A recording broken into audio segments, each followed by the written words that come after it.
पीड़िता की कुंवारी कम उम्र की लड़कियों को जो बुलवाता है और उनके साथ में बलात्कार करता है। उसके बाद में उन्हें गरीबी की फायदा उठा के उन्हें थोड़े बहुत पैसे दे के भगा देता है। आपकी बेटी और आपकी नातिन के साथ क्या क्या हुआ? हमारी जो बहू है सवाना जी, वो उसे जनवरी अच्छा आपकी बहू है ये? हाँ बहू है हमारे बेटे की। अच्छा, बड़ा जो बेटा था दिलशाद जी, तो वो उसकी बीवी थी ये जी। तो जो पहले लॉकडाउन जो चला था जी, तो 20 का जी तो जब इसने खालिद परवेज ने लगा के क्या कहा गद्दार और सवारी बना के मेरे लड़के के साथ भेज दिए कि जब हम पंजाब हमें ले चलो जी। और हमें इसे क्या कहा हम पंजाब जाना 10,000 रुपये देंगे। अच्छा 10,000 के चक्कर में वो सवारी बना के ले गए। अच्छा। लौट के वापसी में आके उन्हीं लड़कों ने जी इसे क्या कहा अमरोहा की गाड़ी थी जी चीन मिल का मालिक था जी और इसे क्या कहा उसमें खालिद परवेज का हाथ था साथ में। जी एक्सीडेंट में मेरा लड़का वहाँ मारा गया। अच्छा हाँ जी बड़ा पति सवाना का। जी तब मैंने देखा ये 2 बेटियों की माँ है सवाना और एक बेटा है मेरे बड़े बेटे का। तब मेरा एक लड़का कुंवारा था इकबाल उर्फ टिल्लू टिल्लू कहते हैं उसे। तब मैंने उसके साथ का निकाह पढ़ा दिया इसलिए कि ये 3 बच्चे बेकार हो जाएंगे जो कहाँ भटकेंगे। जवान बहू है और जो बच्चे हैं तो उसको मैंने इसे क्या कहा मैं अपने पास ही रखा अपने एक कुंवारे बेटे के साथ निकाह इकबाल और टिल्लू के साथ मैंने निकाह पढ़ा दिया। फिर क्या हुआ? अब ये हुआ कि इसने धमकी दी सवाना को तूने फिर निकाह पढ़ा लिया। और धमकी किसने दी? खालिद परवेज ने धमकी दी और ये निकाह में भी नहीं आया उसकी बहन भी नहीं आई। उसका वो बहनों ही है सवाना का खालिद परवेज निकाह पढ़ा चुकी है सबीना इसके साथ खालिद परवेज के साथ और उसका कोई हक नहीं दे रहा है जो सबीना को उसे भी हक मिलना चाहिए। उससे बच्चा पैदा नहीं कर रहा है और उसे छुप के उसे नौकरानी बांदी बना के रख रहा है।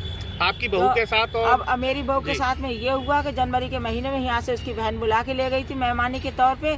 दूसरे तीसरे दिन मेरे बेटे ने इकबाल ने फोन करा कि आ जा तो जो बोली मेरी बहन की तबीयत खराब है। सबीना बोली मेरी तबीयत खराब है। इस सूरत से ऐसी घटनाएं घटती रही। इसके साथ में बलात्कार होता रहा अंदर ही अंदर इसे धमकी देता रहा अपने घर में कि तेरे सास को मरवा देंगे तेरे बेटे को मरवा देंगे तेरे सास को मरवा देंगे तेरे अब्दुल। किसने कहा ये? खालिद परवेज ने कहा। अच्छा। और तेरे अब्दुल बेटे को मरवा देंगे। अच्छा। और क्या कहा तेरे इकबाल और फिर टिल्लू को मरवा देंगे। अच्छा। ये मरवाने की धमकी से वो चुपचाप बांधी बनी वहीं पर रही। और जब इसकी मर्जी चाहती थी जब जो इसके साथ में बलात्कार पेश करता था अमरोहा जाता था खालिद परवेज जब लौट के आता था जब अपनी मर्जी चाहती थी उसे जबरदस्ती करता था बगैर मर्जी से सबाना की। अच्छा इनकी जो 11 साल की बच्ची है और उसके साथ क्या जब मैं जाती थी और इसके बच्चे जाते थे मिलने के लिए सवाना से जब फोन बंद कर दिया था लोगों ने सबने सवाना ने खालिद परवेज ने और सबीना ने फोन भी बंद कर दिया था बात नहीं कर रहे थे। तब हम पहुंचे ने दरवाजे पे तो हमें जब बबलू ने दरवाजे पे बिठाल दिया और सवाना को गायब कर दिया और सिद्रा को अंदर ले लिया।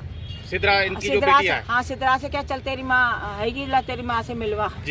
बाबूजी बुला रहा है खालिद परवेज बुला रहा है। वो चली गई ने क्या मैं अपनी माँ से मिल लूंगी। उसे क्या पता था कि उसकी माँ को गायब कर दिया है यहाँ से और खालिद परवेज उसके साथ में कुछ बदतमीजी पेश करेगा। ऐसी क्या बदतमीजी करी उन्होंने? उसने ये बदतमीजी करी उसे पास में बैठाल के उससे बोला आप सिद्रा आप अपने आप को 16 साल की समझो और आप अपने आप के लिए बच्चा मत समझो। अच्छा। और सिद्रा उनकी बीबी का नाम है नगमा।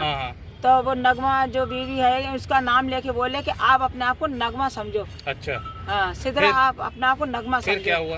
तो उसके बाद में उसकी एक पप्पी ली। अच्छा। और उसके बाद में चाय सबीना चाय लेके आई तो उसमें चाय सबीना चाय दे के चली गई अपनी गोद में बैठाला खालिद परवेज ने। अच्छा। और सबीना तो चाय दे के चली गई उन्हें तो पता नहीं यहाँ पर क्या हो रहा है। उसको तो उनके ऑर्डर पे चलती थी। सबीना की कोई गलती नहीं है। सबीना ने देखा है कुछ लेकिन अपनी गोद में बिठाल के मेरी सिद्रा बता रही थी मुझे कि मुझे गोद में बिठा 11 साल की बच्ची है 11 साल की बच्ची मेरी सिद्रा पोती बता रही थी कि मुझे गोद में बिठाल के उन्होंने अपने मुंह में चाय लगाई। एक कप में दोनों के मुंह लगाए सिद्रा का मुंह लगा खालिद परवेज का मुंह लगा उस कप में तो वो घटना उसके साथ में घटी जी। उसके बाद में बोला कि मैं तेरे लिए सब कुछ कर दूंगा, तो यहाँ पर दादी को छोड़ दे अपनी। अच्छा। नवादा छोड़ दे तो अच्छा। यहाँ आके रह निकल, तुझे हवाई जहाज की नौकरी दिलवाऊंगा। जी जी जी।